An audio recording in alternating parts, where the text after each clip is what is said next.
Hey y'all, Fat Man Outdoors. Want to do a real quick video for y'all today. Just take a couple minutes of your time. Something that I've seen tons and tons and tons and tons of folks discussing on the internet. How do you need to do this and how do you need to do that? What we're talking about today is how to store your mouth reed turkey calls. Now this is season's already over and you want to put them up so that you'll be able to get more than one season's use out of them. Well, there is a secret sauce, let's say, to the way to store these that they'll be in good condition when you come in next season and you need them. Okay, this is the secret sauce. All right, mouthwash. There is a very important thing you need to remember when buying your mouthwash, though. Make sure it says alcohol free. Doesn't matter what brand. I just happened to get this brand because it's the first one I saw in Walmart when I stopped to pick some up. The lid is just like using a cup. Put some in it. All right. And then you're going to take your reed call. Dip it down in there. Let it set for a second. Dip it down in there.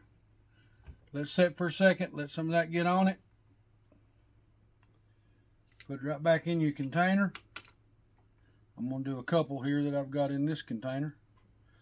Now, a lot of guys argue, well, I won't say argue. A lot of guys say there is something else that you do, and that is you'll take a toothpick and break the ends off and separate the reeds. I'm not going to say that's not a good thing to do. It's a little tedious, and you could poke holes in your diaphragm and mess up stuff. So I wouldn't do that.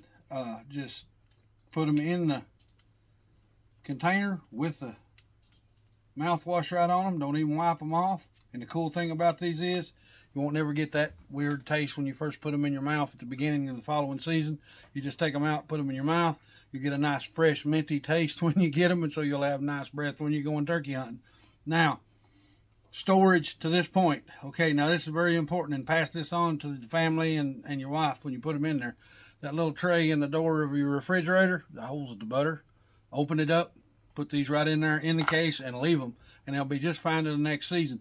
I know guys that have got 3, 4, 5 years of the same reeds and are still doing real good with them. Matter of fact, some guys say about 2 years after I get a reed and I've used it for a couple of seasons and I've stored it, that it begins to get a more deep, raspy tone to it when I do yelps, and a sharper, louder tone when I'm doing cuts. So I don't know if that's 100% accurate, but I have heard guys say that. But this is a very simple way to store them. Just dip them in your mouthwash, alcohol free. Make sure it's alcohol free, because if it's not alcohol free, it'll dry out the latex in there. So just put them right back in there, the little container that you carry them in your hunting pack. Put them in the refrigerator. You're all done. Guys, I appreciate y'all watching this video. This is the Fat Man. I'm gone.